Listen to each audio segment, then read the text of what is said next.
Hello everyone, patch 8.1 Tides of Vengeance will release soon, and this video is going to be a recap of the story so far, for those who might be coming back to the game, or for those that just want to keep up with the storyline. Sargeras at the end of Legion, he's defeated, but before the Pantheon drags him away from dry humping the planets, he's still able to penetrate the world with his mighty swords. The world and the Titan spirit slumbering within, they're greatly wounded. Azerite pops up all across the surface, a powerful substance that will change the face of war in Warcraft forever. It has many possible applications, like healing, defending, but also murdering, meaning that Horde and Alliance they go out to gather as much of the stuff as they can, while Magni Bronzebeard, he goes about recruiting people to try and heal the world, before there's no world left to fight over. After which, Sylvanas and Saurfang, they make their plans to secure peace for their faction, with a campaign into Darkshore and the planned occupation of the World Tree Teldrassil. Malfurion was a prime target to take out, but instead of taking the kill herself, Sylvanas decides to let Saurfang do it. Now to the Orc, honor means everything, and he has dealt a dishonorable blow to the Archdruid, meaning that he does not take the kill. Instead, Tyrande takes her husband back to Stormwind, while Saurfang, he reports to the Warchief empty-handed. To which Sylvanas then decides to burn down the tree instead, genocided the Night Elves, as it had been described. This then led into the siege of Lordaeron, with Saurfang, he's ready to find his honorable death in combat.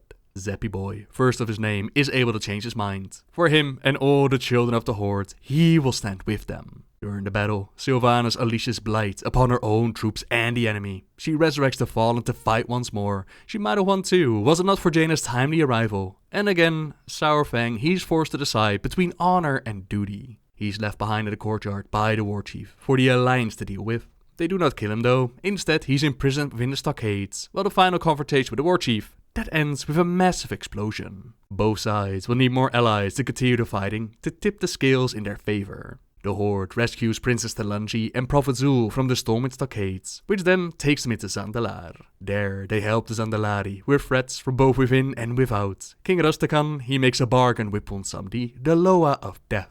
Power to save his kingdom and vanquish his enemies. Enemies like Prophet Zul, who has betrayed the king, in exchange for binding his bloodline to Ponsamdi. Despite this, an ancient evil known as Gahun is released, so heroes, they venture into Uldir, a Titan facility like Ulduar, and they take care of it. We also secure territory in Kul Tiran, the area in which the Alliance recruits their allies, the Kul Tirans. In the end, we're left with the Abyssal Scepter, which is an artifact which grants its user great power over the sea. We also end up with the body of Derek Proudmoore, Jaina's brother who died fighting the original Horde, and a whole bunch of resurrected troops. The Alliance, they join Jaina Proudmoore to her homeland of Kul Tiran, where at first, events of the past, they made negotiations a little bit difficult. Her mother Catherine is not too happy with her daughter, stepping to the side as the Horde moved into Fadamore to slay her father. Priscilla Ashvane, she's whispering in her ear, pretends to be her friend, and she is given command over what to do with Jaina, while the Alliance is imprisoned.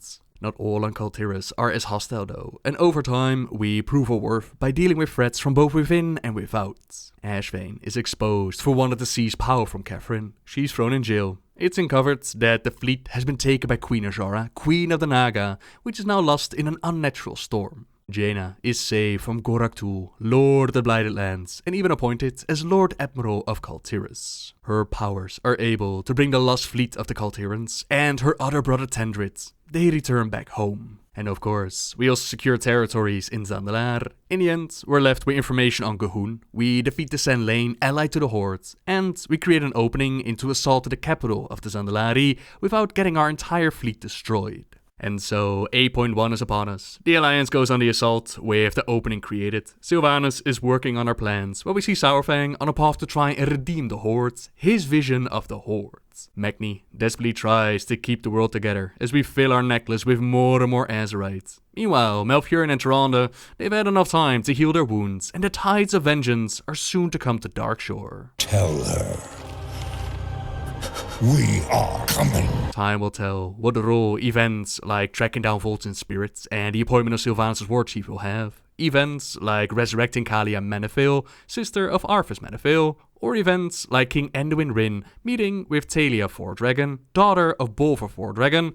Time will tell how those events are going to play out, but that will be discovered in the next patch and beyond. For now, you're up to speed with the story so far, and I hope you're going to have some amazing holidays. As always, thank you very much for watching everyone, and until next time guys, See ya!